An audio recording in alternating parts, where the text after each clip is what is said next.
Assalomu alaykum. Assalomu Aka, yaxshimisiz? Salomatmisiz? Ha, rahmat. Mashhur o'sha ekan olloh keldik, hozir kitob oldik ekan oldida. Tangaga kitob sotadimikan, yo'qmikan so'raymiz hozir botishlar. Kamon bitta hali so'zlaringizdan bitta motivatsiyali so'zingizdan bitta gapirib qo'ying aka. Shu. Dunyoda eng xavfli til bu she'rli til ekan. She'rli til nimaga qanday xavfli ekan bilasizmi? Yo'q, eshitmagan. Yegan o'ljasini terisini ishib olar ekan. She'r. She'rli til. Undan ham xavfli til bor ekan. Aha. Bundan ham xavfli til bor ekan. Nima ekan bilasizmi? Qanday? Shunday so'zlar borki, tiriklarni tiriltiradi. Shunday so'zlar borki, yo'q.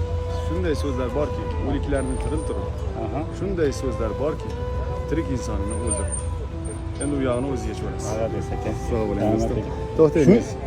Men aka bitta moldan o'qiyman deb qadarga aqlnishi menga o'zbek men ruscha o'qishni bilmayman lekin aka. Mana ko'pchilik erkaklar uchun bir maslahat sizga sovg'amiz. Aka ham bitta padarka qildi, mana kitob biz ham o'qib ko'ramiz aka.